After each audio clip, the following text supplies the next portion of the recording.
शादी हुई और 1-2 साल के बाद 1-2 महीने के बाद मेरा गौना हुआ मार्च में। जब गौना हुआ तो मुझे मालूम चला कि इनका एक्स्ट्रा मैरिटल अफेयर है। आपके पति का? जी। और गांव की भी लड़की के साथ मैंने खुद ही अपनी आंखों से देखा घर में लाते हुए। सास से बात की तो मेरी सास ने कहा कि हाँ वो रखेगा, वो 10 लड़कियों को रखेगा, तुम इसमें बोलने वाली कौन हो, तुम्हारे बाप की कमाई नहीं है। पति ने उस दिन मेरे साथ मारपीट की और रात में मेरे साथ ज़बरदस्ती फ़िज़िकल होने की कोशिश की, जिसे मैंने मना किया। और मना करने के बाद वो घर रूम से बाहर निकले और उनकी जुड़वा बहनें हैं 2, ऐसे तो 5 बहनें हैं पर 2 जुड़वा बहनें हैं। उनसे पता नहीं क्या बात हुई, उनको बुला कर लेके आए। उन्होंने भी मारपीट की, गाली आपके साथ? जी, गाली गलौज किया। मेरी जो छोटी ननद है रीता वर्मा, उन्होंने ही सजेशन दिया कि ये ऐसे नहीं मानेगी। और मेरे हाथ पैर बांध दिए गए मेरी नंदों के द्वारा, दोनों हाथ बांधे और मेरी नंदों ने दोनों पैर पकड़े मेरे, और मेरे पति ने उन दोनों के सामने ही मेरे प्राइवेट पार्ट को काट दिया। इस वक्त हमारी मौजूदगी जनता दरबार में है। यहाँ पे प्रति सोमवार को लगभग सैकड़ों से ज़्यादा की संख्या में अलग अलग जिलों से लोग आते हैं जनता दरबार में मिलने के लिए। लेकिन कितने लोग उसमें मिल पाते हैं और उसमें से कितने लोग नहीं मिल पाते हैं? कम से कम 25% ही लोग उसमें से मिल पाते हैं। बाकी सभी लोगों को ऐसे ही घर वापस जाना पड़ता है। तो हमारे साथ इस वक्त बात करने के लिए एक महिला है जो कि दानापुर से आई हुई है। इनके साथ क्या समस्या है, क्या परेशानी है इनको, आइए हम इनसे जानने की कोशिश करते हैं। सबसे पहले मैम क्या नाम है आपका? मेरा नाम चित्रा आर्य है। चित्रा जी, समस्या क्या है आपकी? सर, मैं पिछले 7 सालों से केस लड़ रही हूँ जो कि मेरे पति से चल रहा है। कैसा केस? उन्होंने तलाक का किया और मैंने 498A का किया है। जब मेरी शादी हुई थी मैं 17 साल की थी। मेरे पति मुझसे 10-12 साल लगभग बड़े हैं। और शादी आप लोगों ने कैसे किया था? अरेंज मैरिज थी। अरेंज मैरिज थी? जी, अरेंज मैरिज थी। मेरे पिताजी को भी जानकारी नहीं थी कि क्या है क्या नहीं। उन्होंने बस देखा कि हाँ लड़का ठीक है, प्रॉपर्टी बहुत अच्छी है। उनको एक्चुअली पता लगने नहीं दिया गया। और कोई पिता यही देखता है कि बस मेरी बच्ची किसी तरह से आराम से रहे। मेरे पिताजी ने भी वही देखा और शादी हो गई। जब शादी हुई और 1-2 साल के बाद 1-2 महीने के बाद मेरा गौना हुआ मार्च में। जब गौना हुआ तो मुझे मालूम चला कि इनका एक्स्ट्रा मैरिटल अफेयर है। आपके पति का? जी। और गांव की भी लड़की के साथ मैंने खुद ही अपनी आंखों से देखा घर में लाते हुए। जब मैंने इस बारे में उनसे बात की, और वो बच्ची थी, जिस लड़की को उन्होंने लेकर आए थे वो लगभग 14 साल की बच्ची होगी। तो मैंने इस बारे में उनसे बात की, अपने सास से बात की तो मेरी सास ने कहा कि हाँ वो रखेगा, वो 10 लड़कियों को रखेगा, तुम इसमें बोलने वाली कौन हो, तुम्हारे बाप की कमाई नहीं है, वो कुछ भी करेगा। मैंने बोला कि ठीक है, आप अगर उनको यही करना था तो आप मुझसे शादी करने की क्या ज़रूरत थी।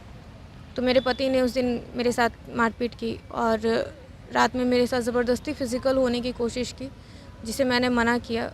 और मना करने के बाद वो रूम से बाहर निकले और उनकी जुड़वा बहनें हैं 2, ऐसे तो 5 बहनें हैं पर 2 जुड़वा बहनें हैं। उनसे पता नहीं क्या बात हुई, उनको बुला कर लेके आए। उन्होंने भी मारपीट की, गाली आपके साथ? जी, गाली गलौज किया, मारपीट किया। मैंने कहा आपको जो करना है कीजिए, मुझे यहाँ नहीं रहना, मुझे यहाँ से जाना है, मैं यहाँ नहीं रह सकती, इनके साथ मैं नहीं रह सकती।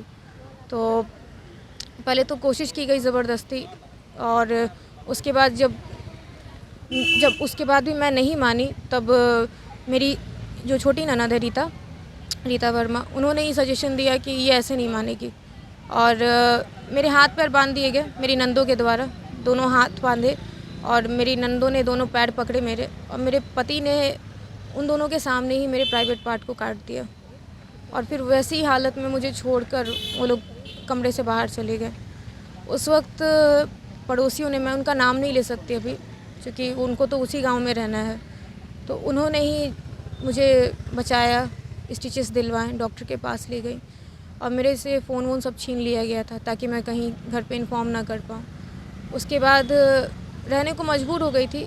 बाद में घर वालों को फ़ोन किया, मतलब मेरे दिमाग में उस वक्त ऐसा डाल दिया गया मेरे पति के द्वारा कि अब तुम किसी लायक नहीं हो, और इस बात को अगर तुम कहीं बाहर लाती हो तो तुम्हारी बदनामी होगी, तुम किसी को मुँह दिखाने लायक नहीं रहोगी।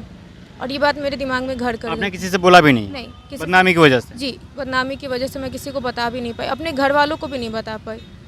और उसके बाद ज़बरदस्ती प्रेग्नेंट किया गया, मैं नहीं चाहती थी। किसी गलती को बर्दाश्त करते रहना या उसको उजागर करना, कौन सही है? उजागर करना। आपने उजागर क्यों नहीं किया? मैंने गलती की है, ये मैं मानती हूँ।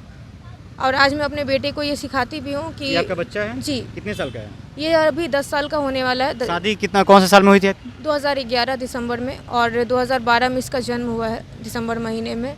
ये प्री मैच्योर है, तो इसका जन्म हुआ है। और उसके बाद से ये जब 8 महीने का था तब मुझे यहाँ लाके छोड़ दिया गया, खगौल, दानापुर में। खगौल अधमरी हालत में। मैं डिप्रेशन में थी, मैं उस सिचुएशन में भी नहीं थी कि मैं अपने बच्चे तक को संभाल पाऊँ। वैसी हालत में मुझे मेरे भगने के द्वारा यहाँ लाके छोड़ दिया गया। फिर उसके बाद क्या हुआ? उसके बाद मेरे भाई जो कि बाहर रहते हैं, इकलौते भाई हैं, तो वो बाहर रहते हैं, उन्होंने पूछा मुझसे कि क्या हुआ है, लेकिन मैं बताने की हालत में नहीं थी। उस वक्त मेरा दिमागी हालत सही नहीं था, तो उन्होंने कहा कि अभी केस और कोर्ट को बाद में रखते हैं, पहले इसकी जान बचानी ज़रूरी है, पहले इसको सही रखना ज़रूरी है, ताकि कम से कम ये अपने बच्चे को तो संभाल पाए। पापा को देखे हो अपने? नहीं। कभी नहीं? क्या नाम हुआ आपका? नाम क्या हुआ? वेद कुमार वर्मा। विक्की कुमार वर्मा? वेद वेद कुमार वर्मा। हम्म। हाँ, तो आपने कोर्ट वो केस कब फाइल किया था आप लोगों ने? मैंने 2015 में दानापुर कोर्ट में केस फाइल किया 498A का, और उसके बदले में उन्होंने गया में तलाक का केस लाया, और तलाक का केस लाने के बाद 2016 में उन्होंने बिना तलाक के दूसरी शादी भी कर ली, और उसका मैंने पूरा साक्ष्य 494 का केस किया मैंने, और पूरा साक्ष्य मैं दे चुकी हूँ।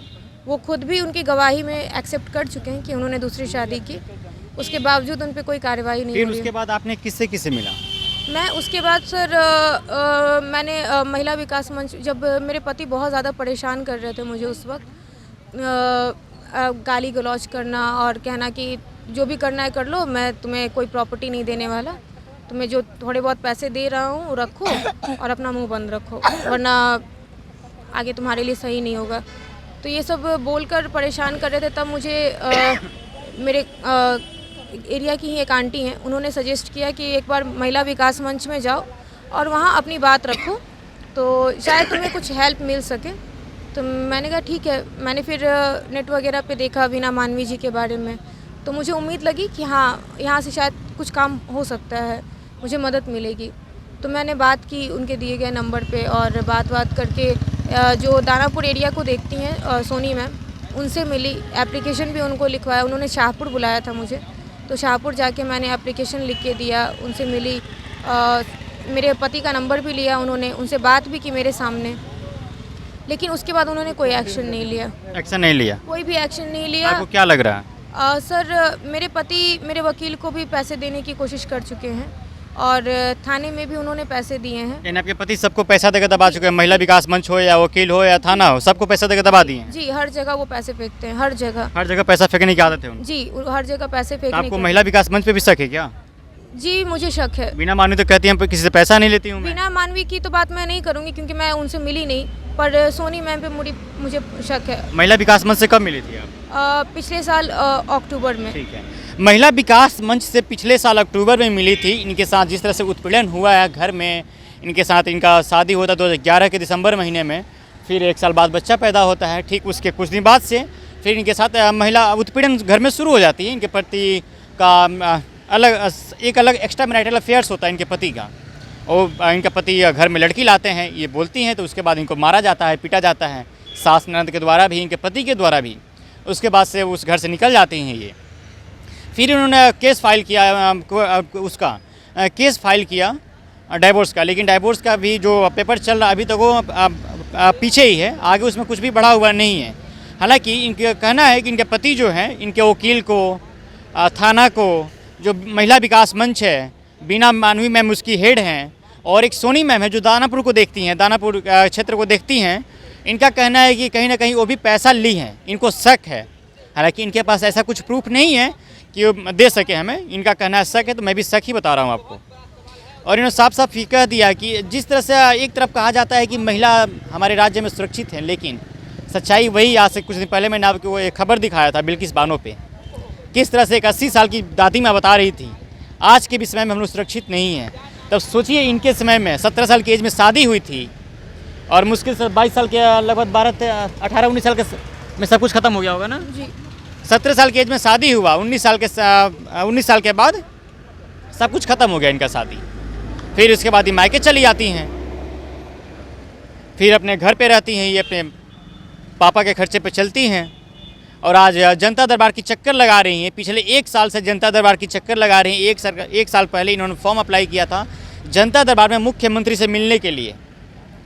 हाँ, लेकिन महिला विकास मंच भी ये दावा करती है, महिला विकास मंच वाले ये दावा करते हैं कि हम लोग बहुत जल्द ही किसी भी केस को सॉल्व कर देंगे, लेकिन उनसे भी 1 साल पहले मिली थी, आज तक इनके बारे में एक शब्द भी उन लोगों ने कुछ नहीं कहा। इनका साफ साफ ये कहना है। तो किस बात की महिला विकास मंच है आपका? बीना मानवी जी, मैं आपसे सवाल पूछना चाहता हूँ। आप कहती हैं कि मैं महिलाओं के लिए आवाज़ उठाती हूँ, क्या आपके ही जस्ट बगल पटना में ही एक महिला प्रताड़ित हो रही है, आपको पता नहीं है क्या?